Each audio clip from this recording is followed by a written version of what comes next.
कि बड़े सपने के लिए जब बढ़ेंगे तो कई छोटे नुकसान होंगे और बड़ा फायदा जब भी देखेंगे कई छोटा फायदा छोड़ना पड़ेगा। धीरू भाई अंबानी की सबसे यूनिक खूबी क्या थी जिसकी वजह से बहुत सारे लोग उनसे चिढ़ते भी थे, जलते भी थे, परेशान भी रहते थे और बहुत सारे लोग लगातार ये सोचते रहते थे हम ऐसा कैसे करें, हम ऐसा कैसे बने। 1971 गवर्नमेंट ने high unit value scheme launch की। नायलॉन भेजो, पॉलिस्टर मंगाओ, मतलब एक्सपोर्ट करो, उसके बदले में इंपोर्ट करो। और उस समय रिलायंस ने अपना 60% एक्सपोर्ट इसी स्कीम से किया। चारों तरफ से एलिगेशन आए, इल्जाम आए, ये स्कीम रिलायंस के लिए बनी है, सरकार रिलायंस के लिए काम कर रही है। तो धीरू भाई का जवाब क्या था? वो कहते स्कीम सबके लिए थी। जब आपको पता था इतना प्रॉफिट मिल रहा है तो आंख बंद करके क्यों बैठे थे?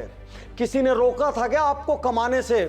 धीरू भाई अंबानी एक चीज जानते थे कि पहले रिश्ते बनेंगे फिर पैसे बनेंगे। हर पार्टी में उनके रिश्ते थे, ब्यूरोक्रेसी में उनके रिश्ते थे।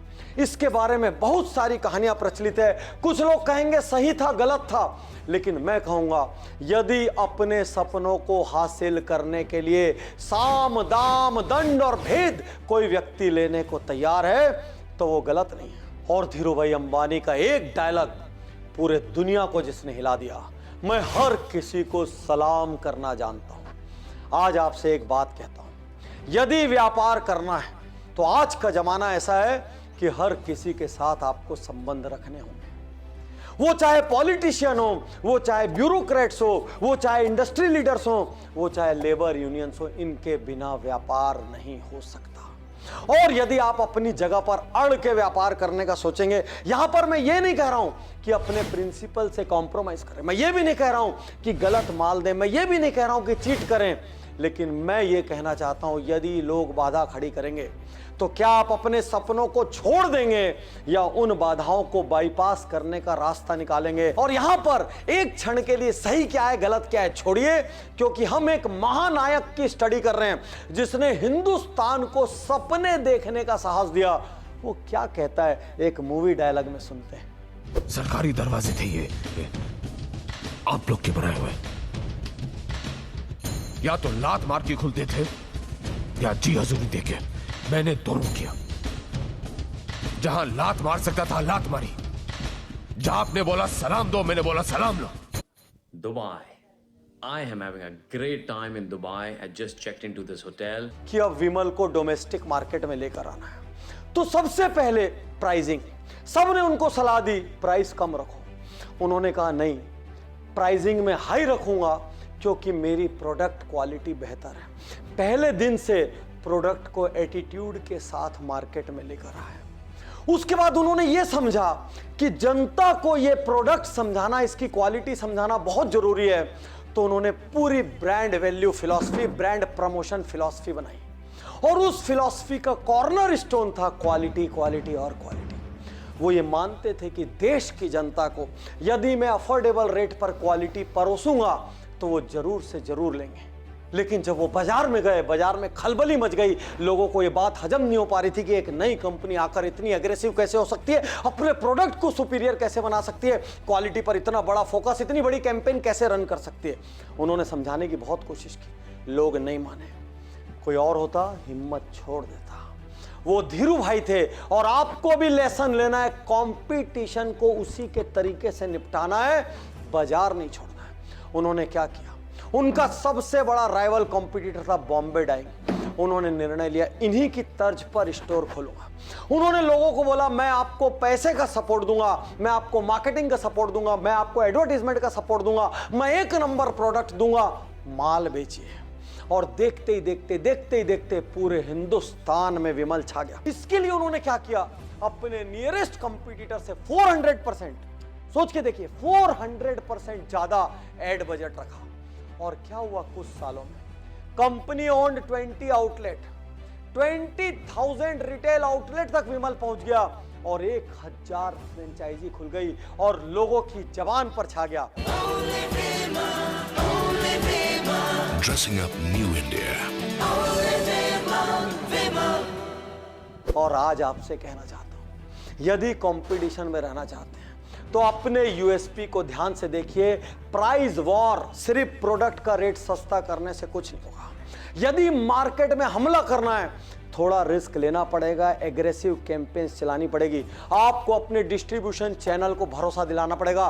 मैं खड़ा हूं आपके पीछे, मैं आपको हर किस्म का सपोर्ट देने को खड़ा हूं। मैं कह रहा हूं, यदि उस महानायक का कुछ अंश भी हमारे भीतर आ जाए ना, हम वो एग्रेसिव व्यापार कर सकते हैं जिसकी कल्पना भी नहीं की जा सकती, और कोई शहर, कोई देश, कोई बाधा नहीं रहेगी। दुनिया के इतिहास में पहली बार होता था, हजारों लोग एक स्टेडियम में बैठे थे, जमा थे, मैच देखने के लिए नहीं थे, रैली देखने के लिए नहीं थे। उनकी गोद में बच्चे थे, हाथ में टिफिन था, आंखों में उम्मीद थी, और सब इंतजार कर रहे थे अपने मसीहा का। कौन था मसीहा? क्या कह रहा था वो? उसने उस दिन आवाज लगाई, अलख जगाई, बनना चाहते हो दुनिया की सबसे बड़ी कंपनी।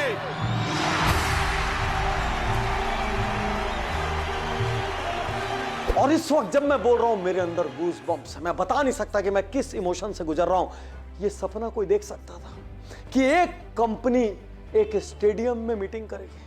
वो व्यक्ति देख सकता था जिसने हिंदुस्तान को इक्विटी के कल्चर से रूबरू कराया, जिसने देश का सबसे बड़ा आईपीओ लाया, जिसने महज 10 रुपए में हजारों, लाखों, करोड़ों लोगों को अपना पार्टनर बना दिया।